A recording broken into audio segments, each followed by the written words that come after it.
Shalom. Lihatlah betapa ajaib perbuatan tangan Tuhan. Dalam pengantar Injil tadi dikatakan, lihatlah betapa ajaib perbuatan tangan Tuhan. Dalam Mazmur Natan bacaan tadi.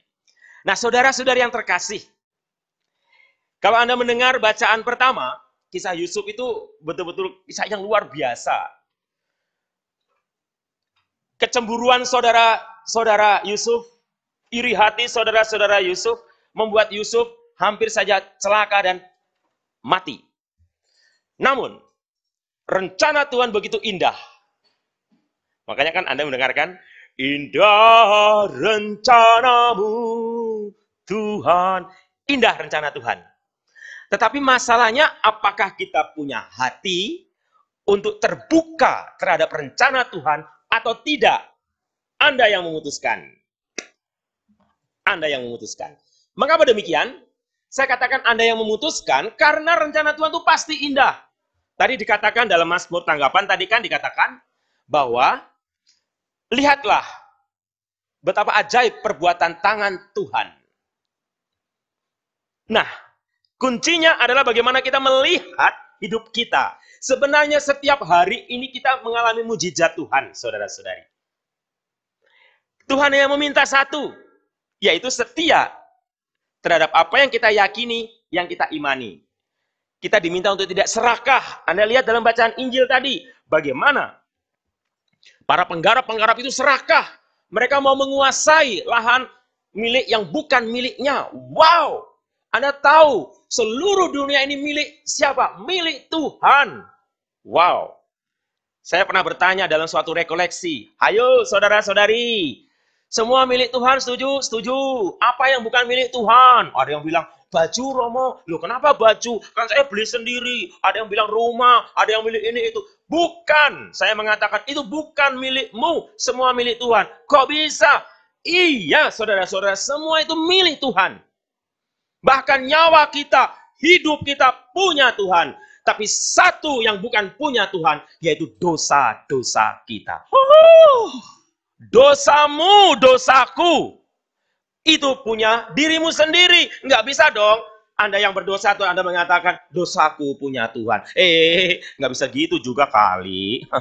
Nah, saudara-saudara yang terkasih, saya mengajak Anda untuk dari dua bacaan, dari kitab Kejadian dan dari Injil Matius tadi, yang saya mau katakan itu adalah apa? Mengambil poin. Dari sekian pesannya, saya hanya mengambil satu pesan. Yaitu apa? Satu pesan saja. Yaitu apa? Pesan untuk melihat rencana Tuhan indah dan jangan dihalangi oleh apa? Oleh egois kita, egoisme kita, kerakusan kita. Saudara-saudara, mengapa saya mengajak Anda fokus pada rencana Tuhan? Karena kalau kita melihat hidup kita, saya membawa kain saudara-saudara. Gambarannya seperti ini. Kain ini seperti ini, saudara-saudara. Anda melihat kain ini warnanya hitam. Pada saat Anda berpikir kehidupan ini berat, kehidupan ini sulit, kehidupan ini tidak ada harapan, saya sakit Romo, saya bangkrut Romo, dan lain sebagainya, Anda melihat segala sesuatunya berat. Saya selalu disakiti Romo, orang-orang jengkel dengan saya selalu difitnah, begini-begini. Bahkan kita mengalami apa yang dialami seperti Yusuf. Yusuf itu saudara-saudari, Yusuf itu diperlakukan tidak adil sama saudara-saudaranya karena mereka iri. Karena ayahnya sangat sayang dengan Yusuf. Yusuf dibilang tukang mimpi dan lain sebagainya. Padahal Tuhan punya rencana indah untuk Yusuf. Nah, gambarannya itu kita merasa diperlakukan seperti itu, jadinya kita semuanya hitam. Tetapi kita melihatnya segalanya hitam. Tetapi saudara-saudara, saya mengajak Anda pada saat kita mengalami kesulitan hidup, apapun. Saya ulangi saudara-saudari, kesulitan hidup yang Anda alami setiap hari.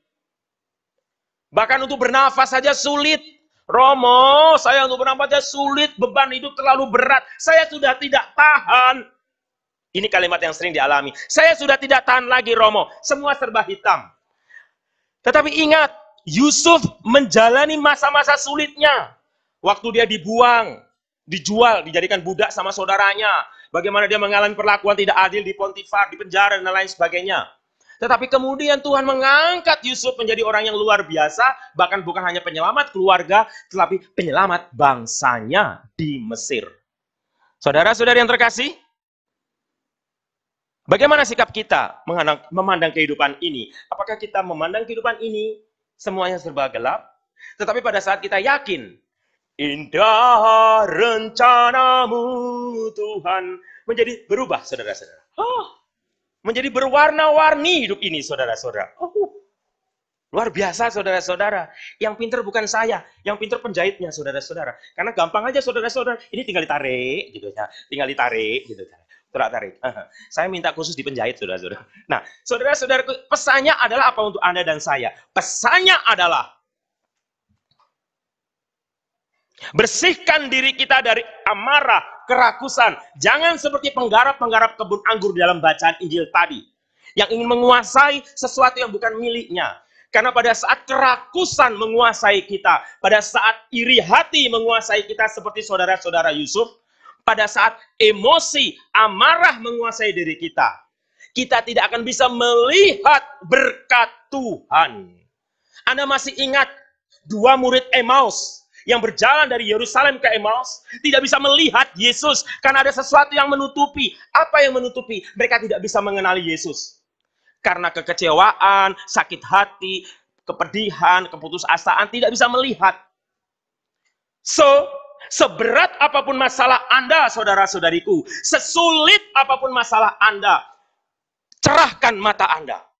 Sehingga Anda bisa melihat dunia lebih jelas. Bahwa seperti Mazmur tanggapan tadi, lihatlah perbuatan tangan ajaib Tuhan.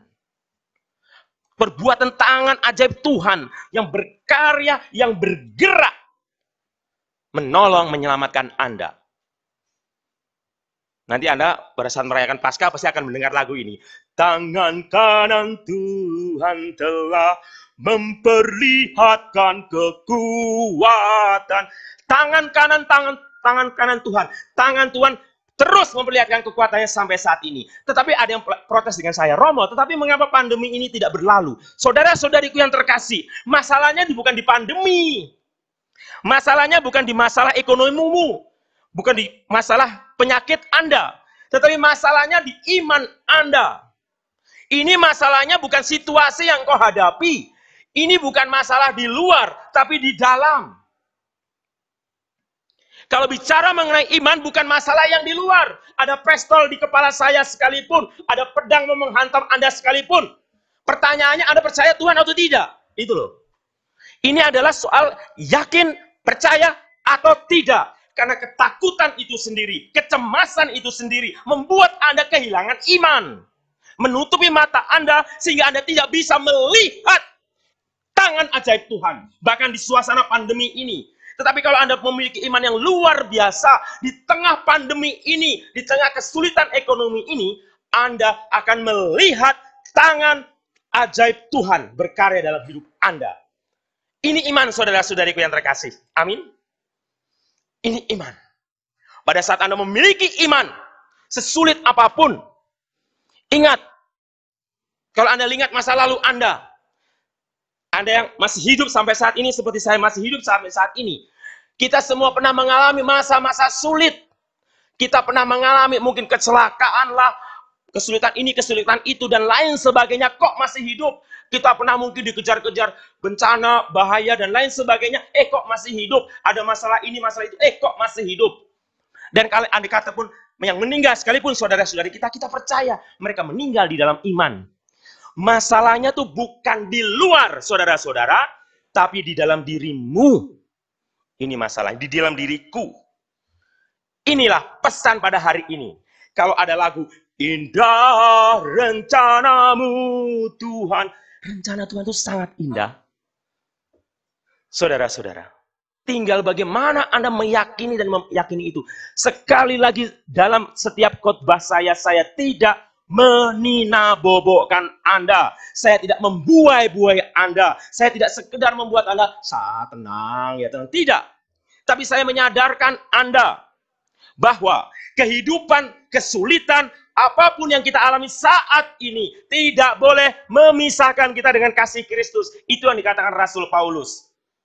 Apa yang membuat kita menjadi takut di dunia ini? Kematian, penderitaan, dan lain sebagainya? Tidak. Tidak ada satupun yang membuat kita takut. Kalau kita bersama dengan Kristus, saudara-saudari yang terkasih. Tidak ada satupun yang membuat kita takut kalau kita bersama-sama dengan Kristus. Tanamkan itu dalam hati kita. Katakan kepada anak, keluarga Anda, kerabat Anda, tidak usah takut dengan pandemi ini. Jalani aturan yang ada dengan penuh iman dan penuh keyakinan. Badai pasti berlalu. Pegang itu. Kapan kita tidak tahu. Yang penting iman Anda tidak jatuh dalam godaan. Iman Anda tidak jatuh dalam kuasa kegelapan. Itu yang utama dan penting. Saudara-saudara. Andai kata pun kita harus menghadapi kematian. Hadapilah dengan iman. Ke dalam tangan-Mu Tuhan, kuserahkan hidupku. Kita belajar seperti Simeon. Ke dalam tangan-Mu, kuserahkan hidupku. Ya Tuhan penyelamatku. Ke dalam tangan-Mu. Andai kata saya pun harus mati. Anda pun harus mati. Itu paling berat mati kan? Katakan, ke dalam tangan-Mu Tuhan kuserahkan hidupku. Jadi apa yang lagi yang kita takuti di dunia ini? Tidak ada, saudara-saudari. Tidak ada yang kita takuti. Kita hanya takut Tuhan. Awal dari kebijaksanaan adalah takut akan Tuhan. Takutlah kepada Tuhan. Peganglah ini dalam hidup Anda. Dan percayalah, kasih Tuhan melingkupi hidup Anda. Amin, saudara. Menutup renungan ini saya katakan, takutlah kepada Tuhan. Dan kasihlah Tuhan. Kita takut, tapi juga mengasihi Tuhan dan percaya kasih-Nya. Dan nanti dalam adorasi, persembahkan kerinduan Anda di rumah Anda. Persembahkan kerinduan Anda kepada kasih Tuhan. Kerahiman Allah selalu ada dalam hidup Anda. Tuhan memberkati